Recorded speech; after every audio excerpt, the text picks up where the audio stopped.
Hello, everyone, and welcome to 19th Century Art History.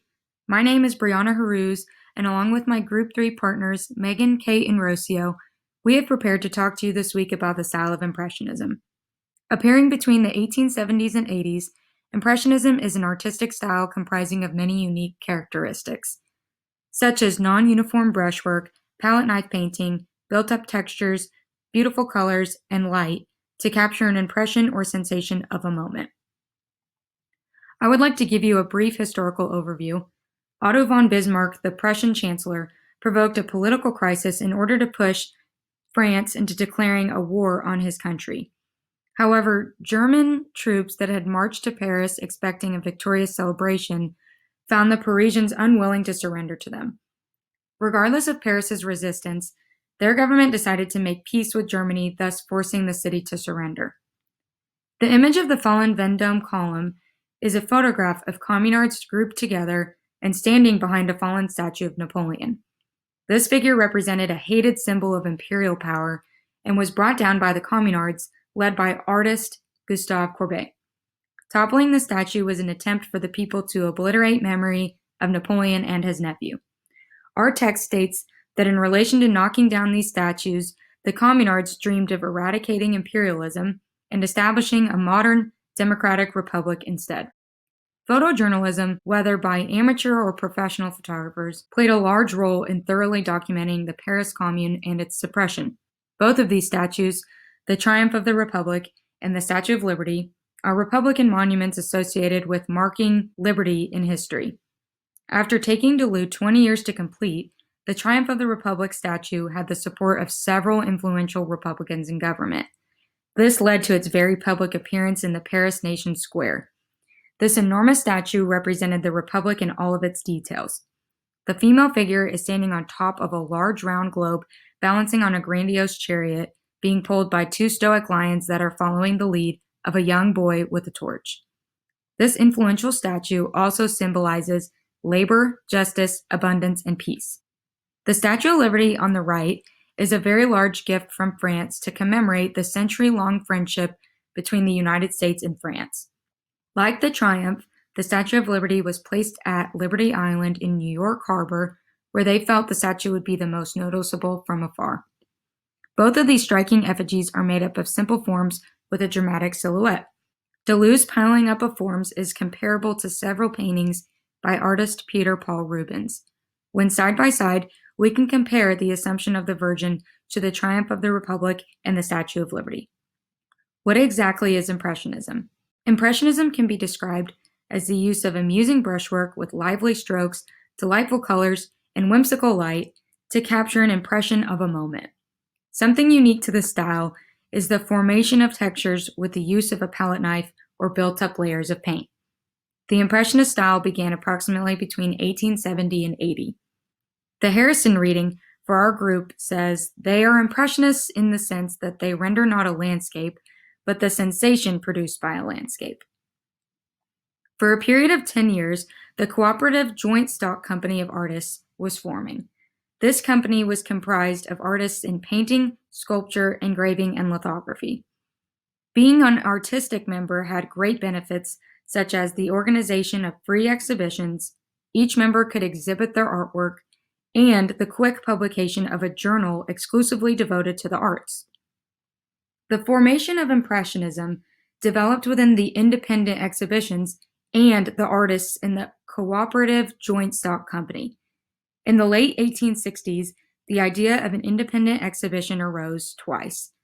Between the salon jury pushing for a call to order and the mingling of technically radical artists with the academically inept, by 1873, many younger artists were interested in reviving this idea of independent exhibitions.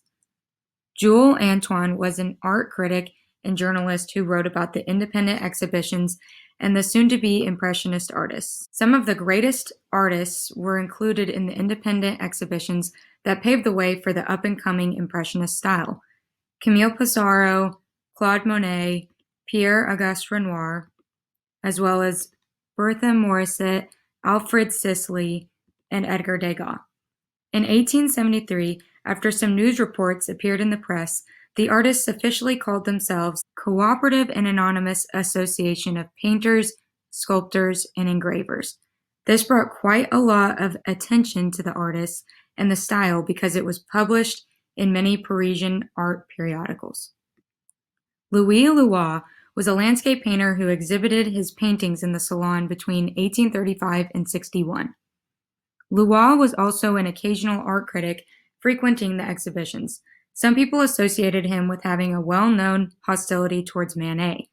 When visiting the exhibition of the Impressionists, Louis recorded some of the critical remarks he picked up on from the other visitors walking around the gallery.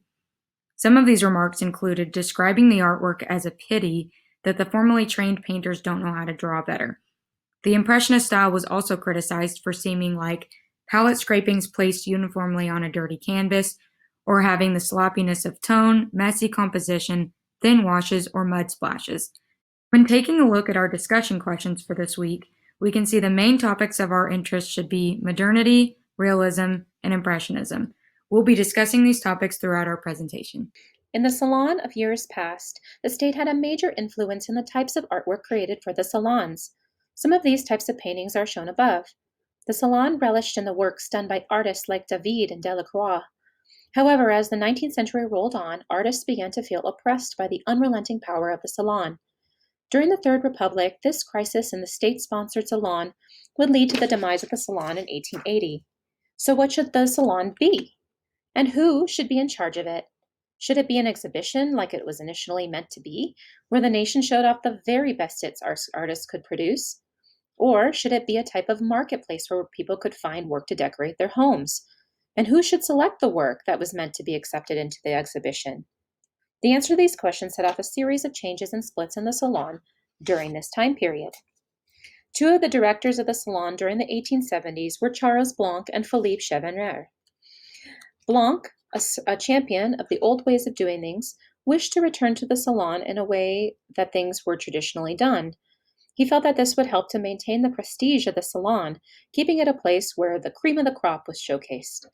This was not to last, of course, as his successor, Cheneviers, made the decision to allow far more entries into the Salon than ever before. During his term as director, he allowed a total of 7,289 works into the Salon, an all-time high number. This led to a loss of control of the salons, and the government handed them over to the artists, who formed the Society of French Artists. They were in time, of course, found to be equally as oppressive as the initial salon was, and the Society of French Artists split into two rival salons, each having their own exhibition by 1890. This was representative of the demise of the salons in France. We can see the split in the salons by looking at the difference in the artwork shown. The first was a traditional academic painting, which was characterized as maintaining traditional roots. If we look at the paintings of William Bouguereau, we see an incredibly polished, smoothly contoured, and pretty form of art.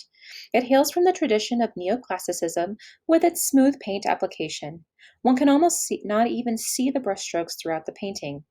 Additionally, the subject matter is also notable for its soft, relaxed, and pretty composition. There's nothing dramatic or tense here. The compositions are comfortable to look at and relaxing. Compare that academic painting with realism, and we can begin to see a true split in the artwork of the time. Jules Breton was a major founder of popular realism. His work is dramatic in its lighting, and the subject matter is almost entirely of peasants and the poor. In Breton's The Song of the Lark, the woman in the painting is awakening to the beauty of the world around her. The painting musters a feeling of nostalgia for beauty of nature and the idyllic simple life of a peasant. Popular realism led to naturalism, a movement whose best-known artist was Jules Bastien Lepage. The difference between naturalism and realism is naturalism's lack of sentimental overtones. The work feels less concerned with the feeling and more concerned with direct observation. Naturalism is deeply rooted in detail and careful finish, and in that fact it differs greatly from Impressionism. In one of our readings this week, Olympia's Choice offered an incredible amount of insight into the work of Manet, the father of modern art. In the mid to late 19th century, the role of the prostitute and their status in society was beginning to be blurred. When the painting Olympia was exhibited, there was quite the scandal. It was accepted into the Salon along with another painting, Jesus Insulted by the Soldiers, an incredibly different painting from Manet. The transition from the painting of Jesus to Olympia is very striking, and when they are paired next to one another, the juxtaposition took people by surprise and further sparked the amount of negative criticism that Olympia received. Louis Avray wrote, "Never has a painting excited so much laughter, mockery, and catcalls as the Olympia." Critics went on, "The least handsome of women has bones, muscles, skin, form, and some kind of color, whereas Olympia had none. She was neither true nor living nor beautiful."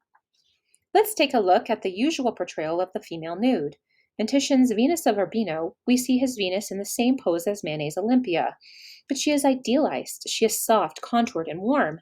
She is what people were used to seeing, an idealized nude that exemplifies exactly what the European white male would want to look at. Then the public's normal sense of the nude in art was challenged to its core when Manet's Olympia was placed on display. She is flatly painted with minimal contouring and is far too real to be considered an idealized nude. Olympia is opposite in every way from Titian's Venus. When we look at Olympia, it is clear that we are looking at a real person. We are seeing a shift in art that engages the viewer, that involves the public and allows for their interpretation. Olympia altered and played with the identities the culture wished to keep still, preemptively those of the nude and the prostitute, and that was largely why it proved so unpopular. Manet's Olympia marks the beginning of the art that truly serves to challenge the public's understanding and ushers in a new era of art that would continue even into today. After the scandal of Olympia, Manet never fully recovered from his reputation as the painter of Olympia. He continued to create work that challenged the feelings and interpretation of the viewer. We can see how Manet engages the viewer in how the woman in the painting looks directly at us.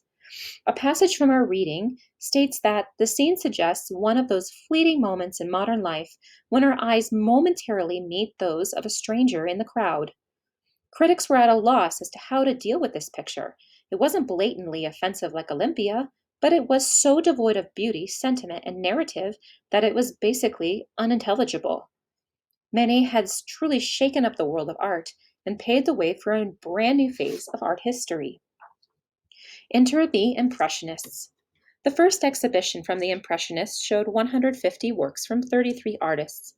Critic Louis Leroy, in a particularly nasty review, made the word impression the cornerstone of all of the resentment he felt towards the exhibition.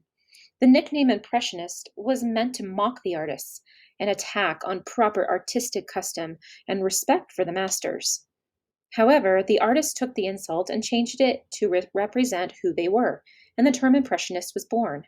Like Manet, the Impressionists downplayed the use of chiaroscuro, flouted the traditional rules of composition, intentionally left their work in a less finished state, and, unlike the Naturalists, did not aim to freeze life in their painting.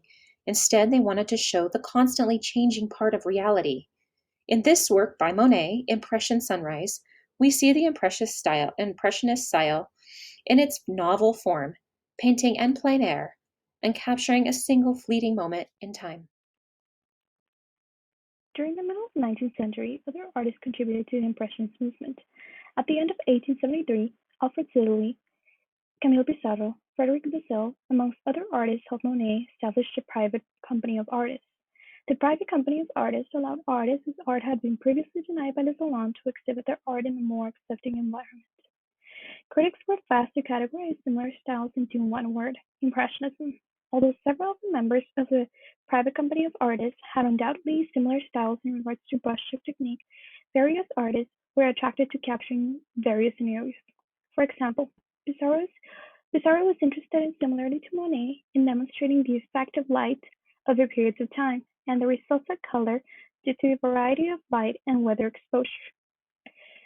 In contrast to Monet, who preferred to paint his landscapes in water scenarios, Pissarro's landscapes often depicted the rural life, as we can see it in White Frost, 1873. Although Impressionists had similar applications of paint, each artist used a different individual technique that was best suited for the kind of imagery they were trying to achieve. While Pissarro's brushstrokes were shorter to create a blend of mixture of colors and texture, Monet's brushstrokes were longer and better suited for water scenes. Monet, amongst other artists, became very interested in depicting imagery through time and with various points of view. He developed numerous series of paintings at the different times of the day and from different perspectives. While doing so, Monet was fascinated to see the different outcomes of color on the objects caused by light exposure and weather. Inspired by light and color, Monet developed several series of paintings demonstrating the effects of light with the same subject matter, but with various perspectives. In Maniport 1883, Monet applied different colors to the subject matter, such as pink, orange, blue, yellow, and green, which created different tints and shades of color to demonstrate the effects light can have on color. Additionally, Monet also created the series of Gare Saint-Lazare from 1877, which altogether ended up being 12 paintings with different viewpoints. Although Impressionism is extensively known for landscape art, Impressionism was not limited to landscapes. Impressionism was also involved figure paintings that depicted either an outdoor scene or an urban entertainment scene. Both of the categories illustrated the bourgeois during their leisure time. In Monet's Woman in the Garden, 1866-1867, Monet illustrates women in an outdoor setting while they are enjoying a sunny day. Similarly to Monet, Edgar Degas created various paintings like Dancer with the Bouquet from 1876 to 1877, but in an urban scenery.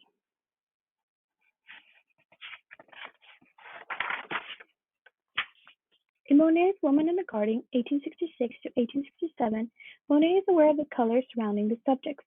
Rather than presenting the viewer with flat shades on the subjects, Monet understands the color reaction to different exposures of light, and the consequences that light can have on the subject matter depending on the surrounding colors of the location they are in. However, if we look at Monet's luncheon on the grass, he utilizes gray tones to create shadows. We can see in the close-up the gray tones that Monet uses to create the shadows. Monet, on the other hand, creates a more accurate depiction of the painting by using green to create the effects of shadows on the figures. When comparing both Monet's and Manet's paintings, we can see the distinction of the application of color and understanding Monet had on the effects of light. In contrast to realists like Courbet, who prefer to document real political messages, like he does in his Stonebreakers, Impressionists like Monet were rather interested in technique, color, and light, rather than raising political concerns. Monet depicted the modern life of the middle and higher classes in recreational activities. The subject of the leisure activities was rather a new concept of the era. The middle and higher classes began engaging in more leisure tasks and attending recreational functions since the people were able to take days off and vacation. These activities were an outcome of capitalism. Different from Monet's Woman in the Garden, Renoir's Ballet de Milan de la Galette from 1876 was closer to a naturalist painting. Renoir creates a natural scene by making the figures of the painting interact with each other, achieving a more natural and relatable scenario.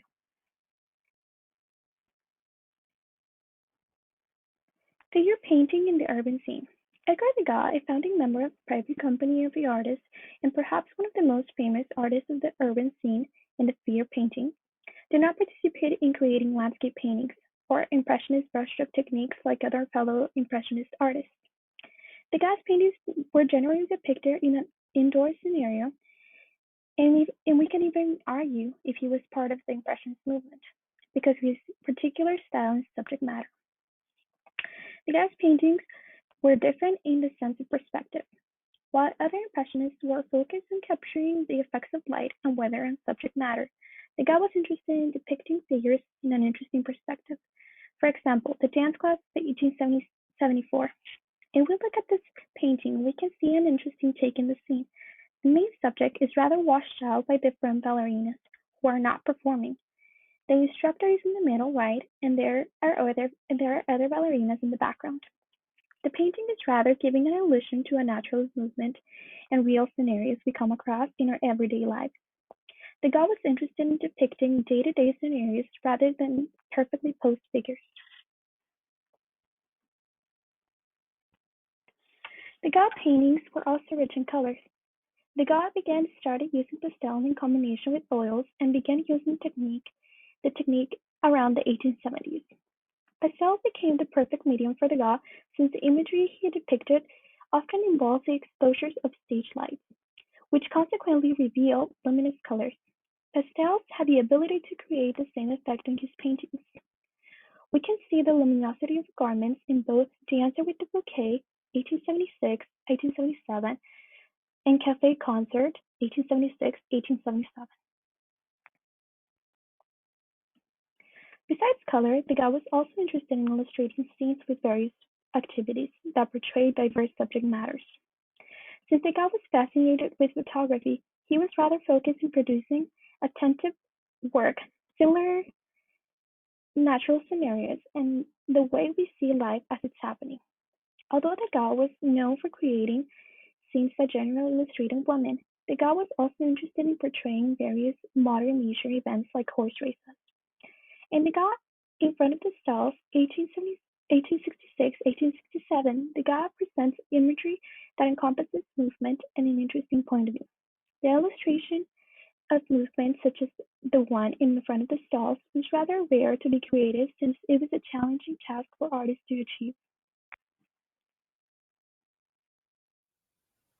Gustave Caillebotte is perhaps one of the lesser-known artists of the Impressionist era, likely because he came from an upper-class wealthy family and he didn't need to sell his work in order to make a living.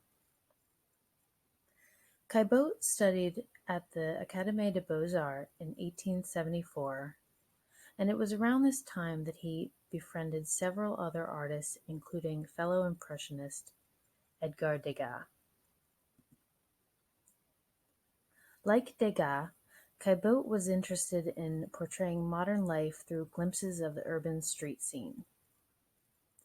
This painting, on the Pont de l'Europe, along with its accompanying study, shown in the lower left-hand corner, depicts a very cold and dreary urban scene.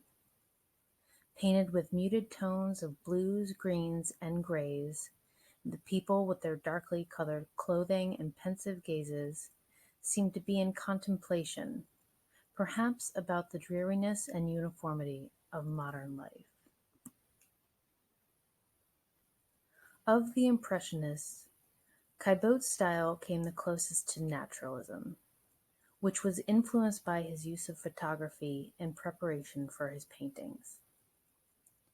The sharp focus he utilizes in floor scrapers is perhaps the most notable example of this.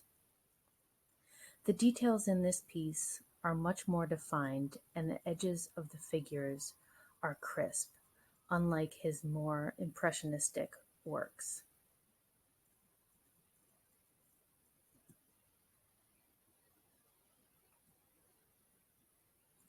Unlike most other art movements, where female artists are either unspoken of or barely mentioned, the women of the Impressionist group are fairly well known and are an important part of the discussion.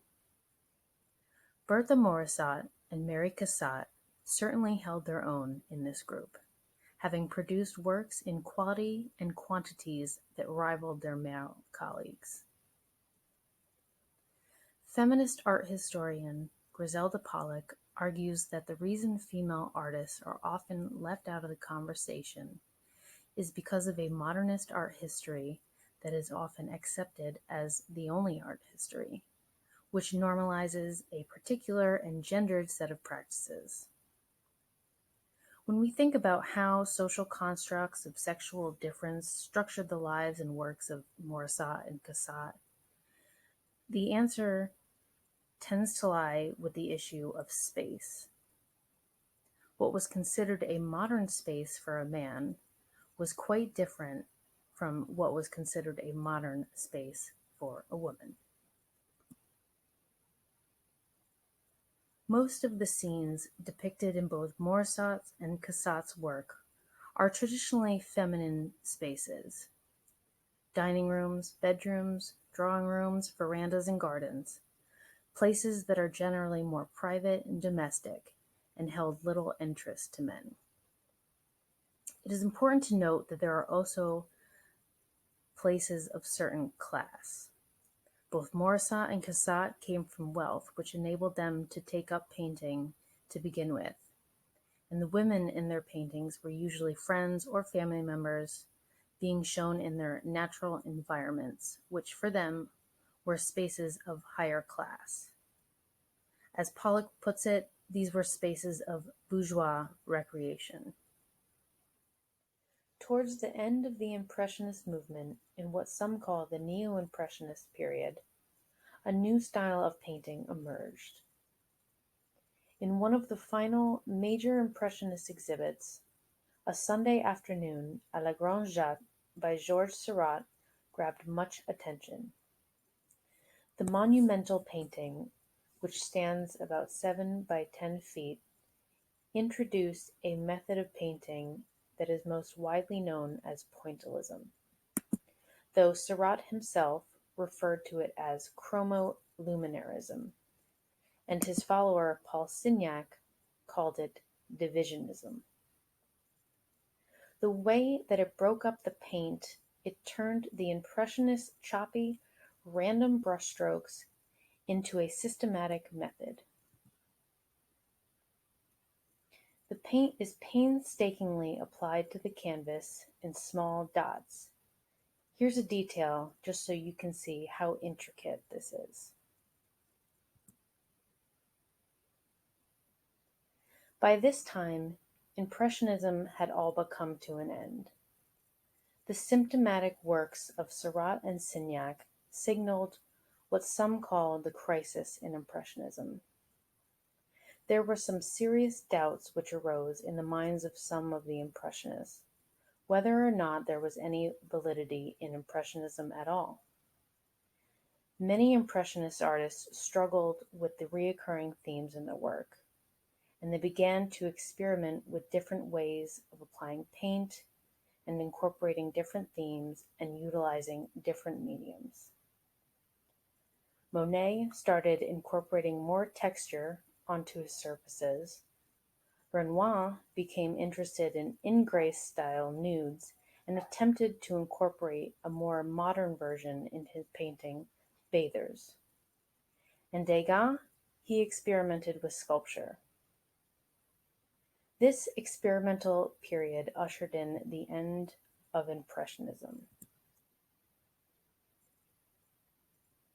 The Impressionists' interest in finding new ways of representing reality aligned with the changing modern views of the world. They broke barriers and pushed back against long-established traditions. The painterly aspects of their work did not try to disillusion viewers into believing that they were peering into some kind of reality, but rather it reminded them that pictures are nothing more than flat surfaces. The Impressionist era marks a pivotal point in art history which laid the groundwork for abstraction to take place.